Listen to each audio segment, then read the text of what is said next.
Hello,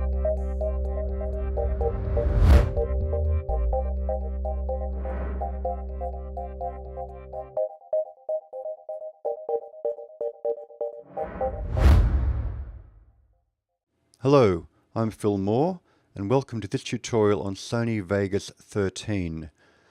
For those who don't know the program, I'm going to go over some of the basics of it first, and then we'll talk about the new features.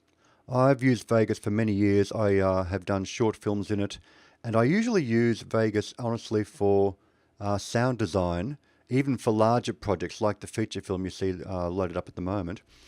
I much prefer doing sound designs within Vegas than in anything else. That said, it is a very capable video editor as well, but it has such excellent sound capabilities, mainly because when Sony bought it from a company called Sonic Foundry, their background was in sound. They also make the program SoundForge, which is one of the top audio editors around. So, broad overview, we have obviously our preview monitor here. We have a window here where we can look at the Explorer, and you can see everything that's on the hard drive here. Project media, so all the media that's within this project, and they use the traditional media bins moniker for what are effectively folders. So all the data that's within this particular project. Now this project I have open here, if I just open this up a little bit so you can see a bit more of the timeline. This is a 90-minute feature film, and as you can see there's a lot of tracks of audio, lots of different audio here. And you can see the volume controls, envelopes and all of that kind of thing there.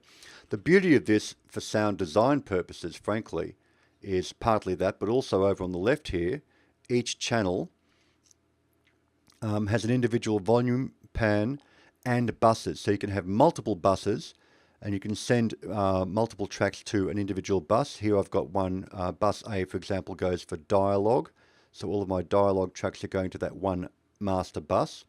And I've got buses for sound effects and Foley and things like that as well. I can also mute, record and solo each of these channels quite easily using the buttons here. So that's the solo there, record there, arm for record, and then you hit the record down the bottom here. And you can see my voice there. You've got the levels on the track itself, and mute is there. Within each track, you've got individual level controls for each clip if you need, and you can add different volumes there. Another nice trick is that I can select a section and just grab the volume, and it automatically makes the nodes for that volume control there. Up here you can see the master level control. If I play it back, you'll see the levels bounce there. And there's also, you can have a mixer which shows you all of the buses that you might have set up. As you can see here, I've got quite a number of buses for all the various things, which you can turn on and off and control, and you can pin that as well. So for audio mixing, I think this is a great tool. For video, it's pretty darn good as well. At the moment, the video you're seeing here is an offline DV standard def quality, because this is just a temp render for the sake of a sound design. But of course it does support HD resolutions, and coming from Sony, it supports many Sony formats especially. Different frame rates, different codecs here, and of course you can import just about any kind of codec onto the timeline, mix them up, and it'll handle them all. What's new in this version? Well, one is something I can't quite show you here, but it's called Vegas Pro Connect, which is a iPad app.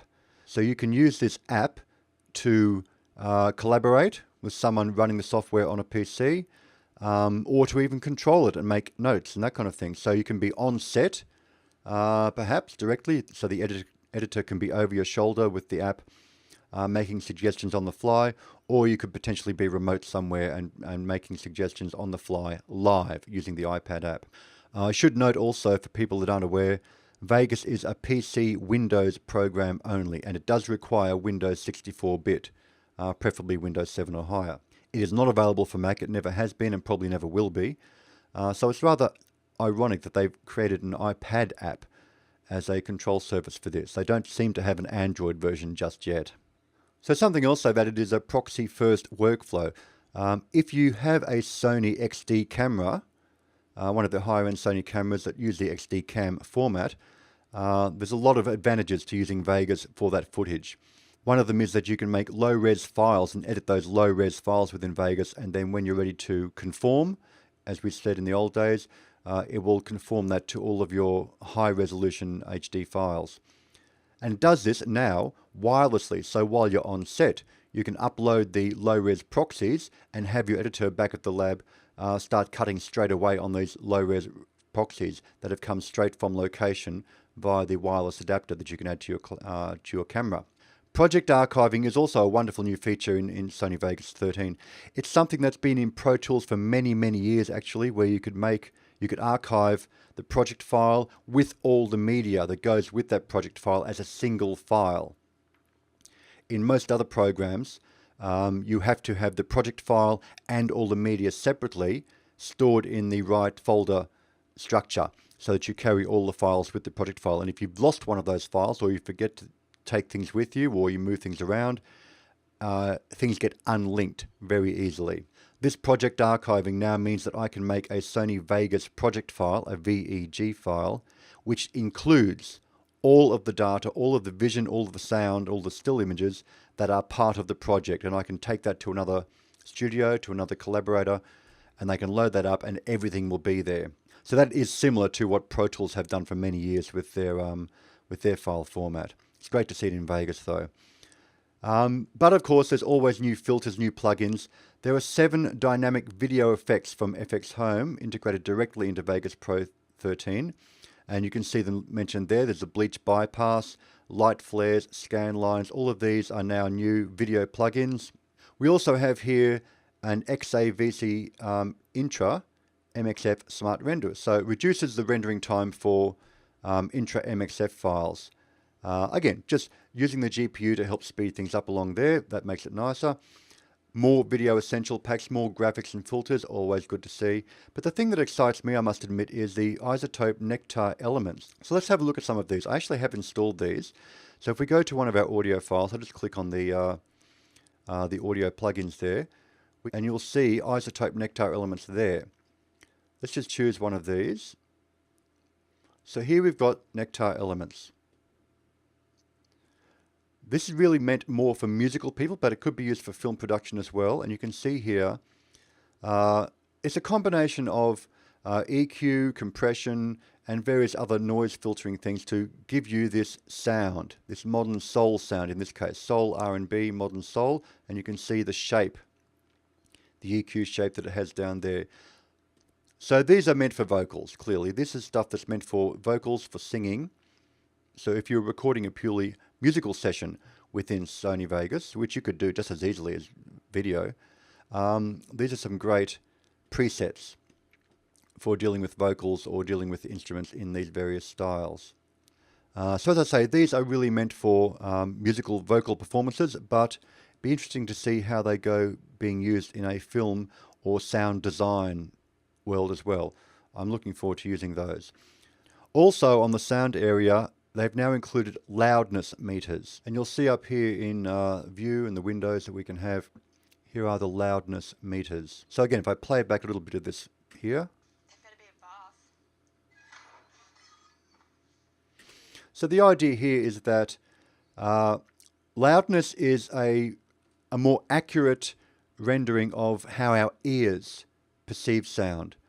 You can talk about decibels and compression, and everything can be at -6 or -12 or whatever you set it at. But the perception of that can be very different. And we've all had the experience of TV commercials, for example. While they're technically the same volume level, they are perceptually a lot louder, thanks to the way they've been EQ'd and compressed, etc. So these loudness meters will help you get a better sense of how it's going to sound in the real world to a real person with real ears, basically. And a lot of audio production, audio exhibition is now relying on loudness as a measure of how things are perceived. So that's a very good thing to see in Vegas as well. One other little new thing, but it's very nice to have, is they've moved a lot of the tools that used to be at the top of the menu down the bottom here now, and they've included a new one, which is a multi-tool pop-up here. So there's our normal edit tool and shuffle, slip, All of these tools, which are the ones you most commonly use when video editing, are more easily available now. They're at the bottom of the timeline right there. I would still prefer that there was some simple keyboard shortcuts for some of these tools, but at least having the pop-up menu right there makes things a lot easier when you're editing. Of course, you can still use the S key to split something, and like any video editor, as you can see, you can slip and slide things. Automatic crossfades, which I find very useful, especially with the audio, of course. And you can see here we've got individual controls for video effects in this case, because I'm looking at the video channel, and also for event, pan, and cropping of a clip. So that's a broad overview of Vegas and Vegas 13, the new version of Sony Vegas.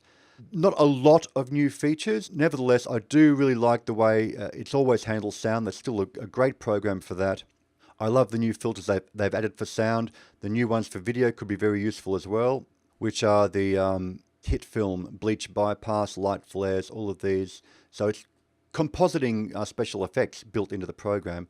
And then there's the new blue filters for chroma key, garbage match. So some pretty powerful new filters in here coming with the program, basically.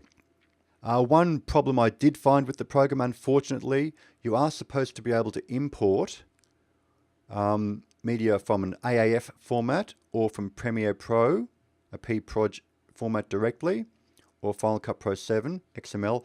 I unfortunately couldn't get any of these to work. I don't know why. Maybe it was my system, I'm not sure, but I have Premiere Pro CC, the latest version, Creative Cloud, and no matter what I exported in, it would not import that project. And I tried it with Premiere Pro 6 as well. It didn't import that properly either. So I'm not quite sure what's going on there. I find it hard to believe that they have this feature there with it not working at all. But I have seen on forums some other people having similar issues. So that's Sony Vegas in a nutshell. Overall, I do like it. I think it's a worthwhile upgrade. It has fixed a few bugs that I noticed in the past with exporting, or rendering, I should say. I was one of those very few people that seem to have problem when I go to render as this window would not appear properly for me, but now it does and everything's there, so that's good to see.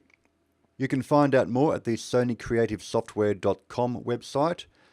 Starting price here is from US dollars, $600 thereabouts, which, given you got video, the audio, and there's a Blu-ray, there's a DVD and Blu-ray disc creation software companion that comes with it, which I didn't go into, which is quite good. That's a pretty good price overall. In Australia, the rec retail price is $679. I would consider Vegas, frankly, an underdog in terms of video editors, but a very worthy underdog. You've got Premiere and you've got Avid Media Composer. They're the big ones these days. You've got Final Cut Pro on the Mac, Final Cut Pro 10 these days, although people are tending to move away from Final Cut Pro. Do take a look at Vegas. I think if you're on PC Windows platform, it's a very good option, especially for sound design.